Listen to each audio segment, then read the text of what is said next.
ગાંધીનગરના સરગાસના વાસણા હડમતિયામાં આવેલ સાર્થક ફ્લેટના ચોથા માળે આવેલા મકાનના એસીમાં શોર્ટ સર્કિટ થવાના કારણે ભીષણ આગ લાગી હતી, જેથી ગુજરાત નેશનલ લો યુનિવર્સિટીના મહિલા પ્રોફેસર અને તેમના માતા જેમ તેમ કરીને ફ્લેટની બહાર નીકળી ગયા હતા. જોકે 75 વર્ષીય માતાનું ગૂંગળામણના કારણે મોત નીપજ્યું હતું.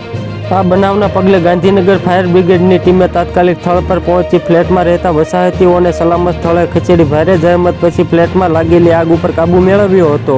ગાંધીનગર સરગાસણા વાસણા હડમતિયામાં આવેલા સાર્થક ફ્લેટમાં ચોથા માળે મકાનમાં એસીમાં શોર્ટ સર્કિટના કારણે ભીષણ આગ લાગતા 75 વર્ષીય વૃદ્ધાનું ગૂંગળામણથી મોત નીપજ્યું હોવાની ઘટના પ્રકાશમાં આવી છે.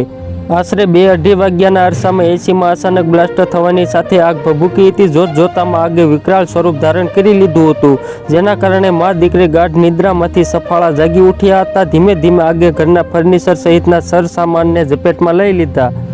જોકે આગના ધુમાડાના કારણે રંજનબેન બેભાન થઈને ઢળી પડ્યા હતા. આ દરમિયાન બનાવની જાણ થતાં ગાંધીનગર ફાયર બ્રિગેડની ટીમ તાત્કાલિક 2 ફાયર ટેન્કરો સાથે ઘટના સ્થળે પહોંચી ગઈ હતી અને રંજનબેનને સારવાર અર્થે 108 એમ્બ્યુલન્સ મારફતે ગાંધીનગર સિવિલ હોસ્પિટલ ખસેડ્યા હતા.